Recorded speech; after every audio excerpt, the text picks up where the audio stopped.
Happy Thursday. All right, let's jump right into this and talk about these headlines that are going to determine what we're talking about today, taking a little bit different of a direction here. All right, state of the market. Buyer frenzy starts to cool as more inventory starts to head to market. Housing bubble getting ready to pop. Pending sales plunge in June. Inventory jumps. Price reductions spike. June home sales fall 5.4% from May as prices set yet another record. All right, this is why a local expert is indispensable in markets where things are changing.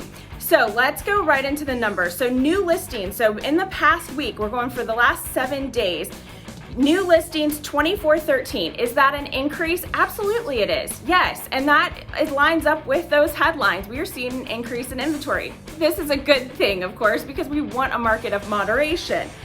Here's where things get squirrely. Price reductions 1,957. Of those almost 2,000, here's where those houses with price reductions stand currently. 1,852 remain on the market, okay? Out of that 1957, 1852 remain active with an average median list price of 419 with a median days on market of 30.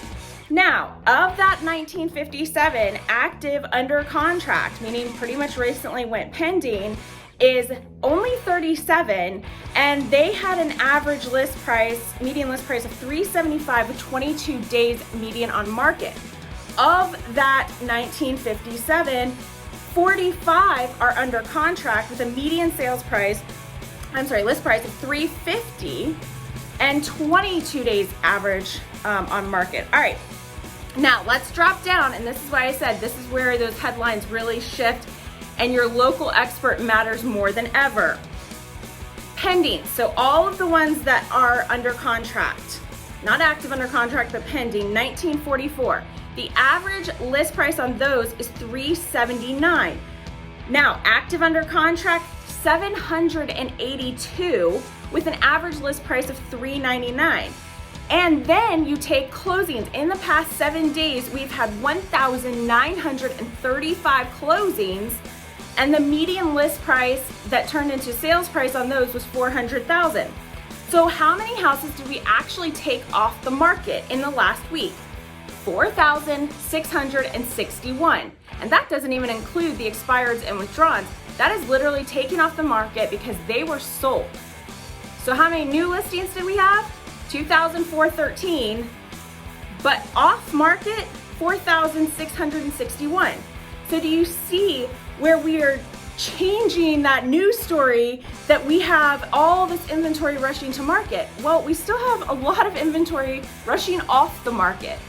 Now, the biggest discrepancy I see right here is what we've continued to see, is if you look back at what I said with those price reductions, the average list price on the active ones is 419.